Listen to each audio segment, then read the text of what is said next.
Good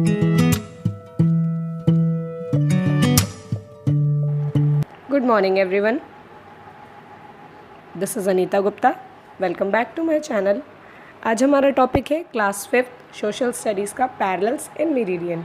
हमने अपनी last video में ग्लोब के बारे में पढ़ा था, तो आज हम अपनी वीडियो में ग्लोब से ही रिलेटेड उस पर जो इमेजिनरी लाइंस होती हैं उसके बारे में पढ़ेंगे. ठीक है, सो बिना टाइम वेस्ट किए let's start the topic. A set of circles and semicircle are drawn on the surface of globe. Globe के सरफेस पर सर्कल्स या सेमी सर्कल्स बने हुए होते हैं. The full circles run from east to waste.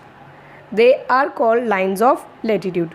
जो पूरे सर्कल होते हैं ईस्ट से वेस्ट की तरफ बने हुए होते हैं उन्हें हम बोलते हैं लाइन्स ऑफ लैटिट्यूड, जो कि हॉरिजॉन्टल वे में बने हुए होते हैं. ठीक है, and the semicircles run from north to south are called the lines of longitude.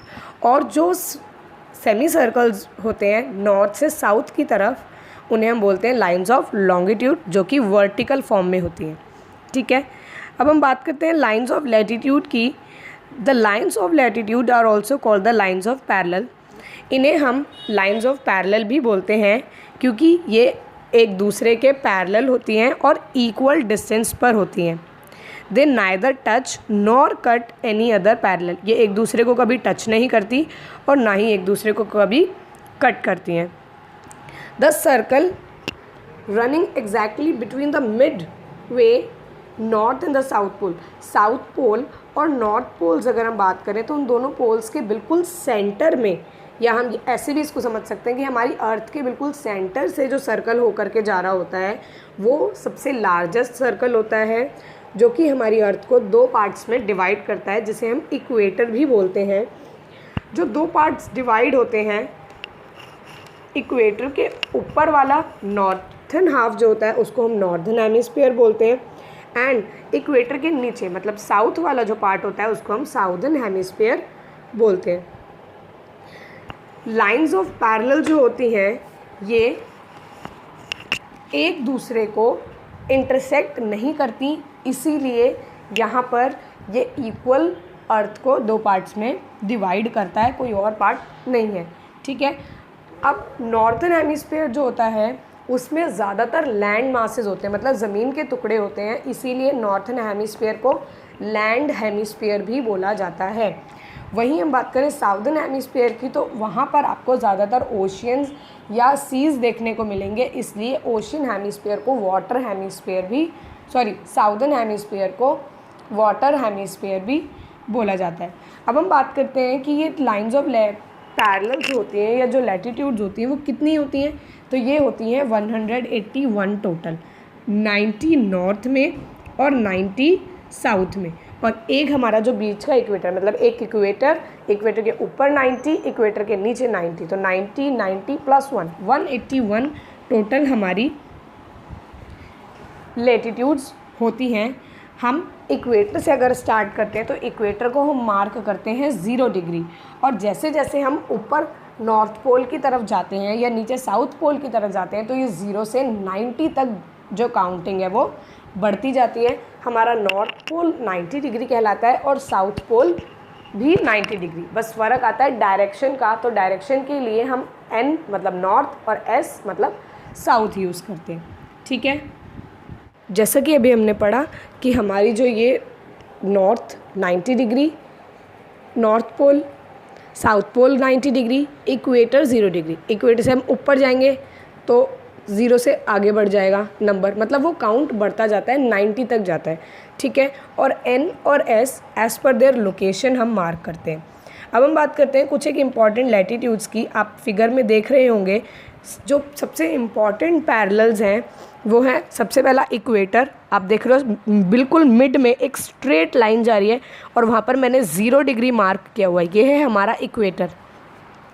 Equator के अगर आप ऊपर देखते हो तो है ट्रॉपिक ऑफ कैंसर, जहाँ पर मैंने 23 हाफ डिग्री नॉर्थ मार्क किया हुआ है. फिर उससे हम थोड़ा ऊपर जाते हैं तो हमारी आती है आर्कटिक सर्कल, जिसको हम 66 हाफ डिग्री नॉर्थ बोलते हैं. आप ये जो एन देख रहे हैं इसका मतलब है नॉर्थ, मतलब इनकी डायरेक्शन बता रहा है.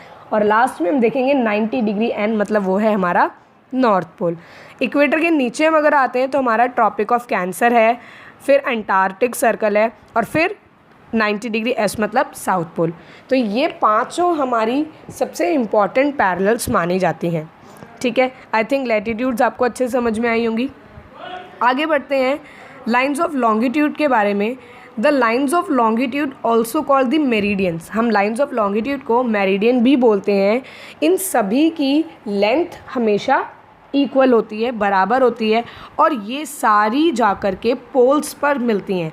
हर एक लैटिट्यूड दोनों पोल्स पे जाके मिलती है, नॉर्थ पोल पर भी और साउथ पोल पर भी। The meridians are 360 in total. जैसे हमने पढ़ा था कि हमारी लैटिट्यूड्स 181 होती हैं, वैसे ही हमारी मेरिडियंस जो होती हैं वो टोटल 360 होती हैं।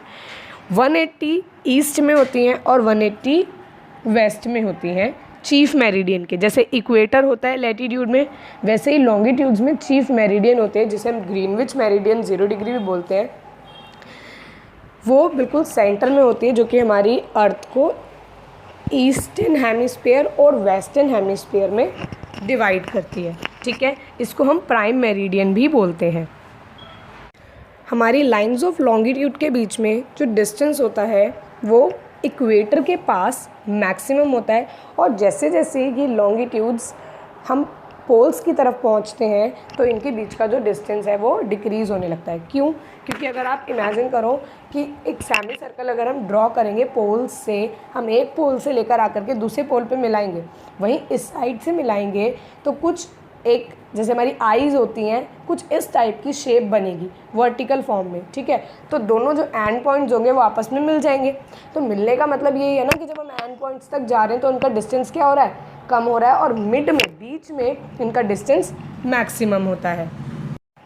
सिमिलरली जैसे हमने पैरेलल्स के लिए नॉर्थ और साउथ डायरेक्शन के लिए एन और एस को मार्क किया था, वैसे ही हम यहाँ पर जो ग्रीनविच मेरिडियन होती है हमारी, उसकी ईस्ट डायरेक्शन में जो हमारी लॉन्गिट्यूड्स हैं उनको ई मार्क करते हैं, और वेस्ट डायरेक्शन वाली लॉन्गिट्यूड्स को डब्ल्यू, मतलब ई से east and W stands for waste.